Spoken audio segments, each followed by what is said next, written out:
ഇന്ന് അങ്ങ് ടൗണിൽ പോയതേ സ്കൂളിലേക്ക് കുറച്ച് സാധനങ്ങൾ വാങ്ങാനാണ്. തുറക്കണീനെ മുന്നേ പോയാൽ നല്ല തിരക്കിക്കാരം കയറിയിട്ടാണ് സ്കൂൾ തുറന്നതിന് ശേഷം പോയത്.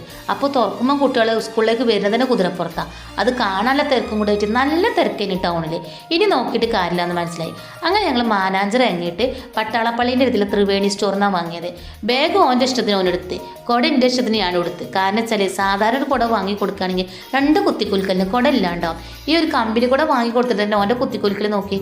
ഈ കുത്തിക്കുലുക്കൽ കണ്ടിട്ട് ആ കിളി പോയിക്കണം ആ കുട തന്ന ആളെ. അതൊക്കെ വാങ്ങിയിട്ട് ഞങ്ങൾ നേരെ പോയത് ബോക്സ് വാങ്ങാനാണ്. ബോക്സ് വാങ്ങാൻ നേരെ മുകളിലാണ് കേട്ടോ. അത് പോയപ്പോൾ എൻ്റെ കളിയാക്കണം കണ്ടോ. എന്തിനാണെന്ന് അറിയാം, ഈ പൈസ കൊടുത്തപ്പോഴേ താഴത്തെ സാധനങ്ങൾ വാങ്ങി പൈസ കൊടുത്തപ്പോൾ ബാക്കി തന്നപ്പോൾ 2 രൂപ തന്നില്ല. അത് ഞാൻ കണക്ക് പറഞ്ഞു വാങ്ങി. അത് ഓന് ഇഷ്ടപ്പെട്ടില്ല. ആ കളിയാക്കലാണ്. ഈ 2 രൂപേൻ്റെ വില ഞമ്മക്കല്ലേ മനസ്സിലാവുള്ളൂ. അങ്ങനെ ഒരു ബോക്സ് നോക്കിയപ്പോൾ എനിക്ക് എൻ്റെ ചെറുപ്പകാലം ഓർമ്മ വന്നേ.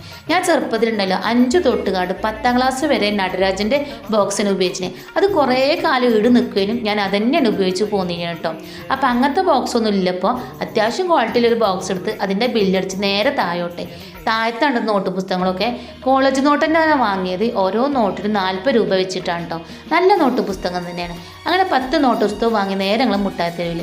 പിന്നെ ഒന്ന് സ്കൂളിലേക്ക് സാധാരണ കെട്ടാനും വേണ്ടിയിട്ട് ചെറിയൊരു വാച്ച് വാങ്ങി, വില കുറഞ്ഞ വാച്ച് വാങ്ങി, പിന്നെ ബെൽറ്റ് വാങ്ങി. പിന്നെ ഒരു ഷൂ വേണമെന്ന് എത്തി. ഞാൻ വിചാരിച്ചു സ്കൂളിലേക്ക് ഇടുന്ന സ്കൂൾ ഷൂ വെക്കാനും. അപ്പം അതല്ല, കുട്ടി സാധാരണ ഷൂ തന്നെയാണ് നോക്കുന്നത്. മാടമ്പിള്ളിയിലെ മാനസിക രോഗി നീ വിചാരിക്കുന്ന പോലെ ശ്രീദേവിയല്ല. ഏതായാലും ആ മനോരോഗിക്ക് ഷൂ കിട്ടിയില്ല. പാകത ഷൂ അവിടെ ഇല്ലേന്. അതോട് ഞാൻ കഴിച്ചില്ല. വെല്ലോനെയും കൊണ്ട് വീട്ടിലേക്ക് പോകുന്നു. അപ്പോൾ ഈ വിശേഷങ്ങളൊക്കെ നിങ്ങൾക്ക് ഇഷ്ടപ്പെട്ടിട്ടുണ്ടെങ്കിൽ ഒന്ന് ലൈക്ക് ചെയ്യാനും ഷെയർ ചെയ്യാനും സപ്പോർട്ട് ചെയ്യാനും മറക്കല്ലിട്ടോ.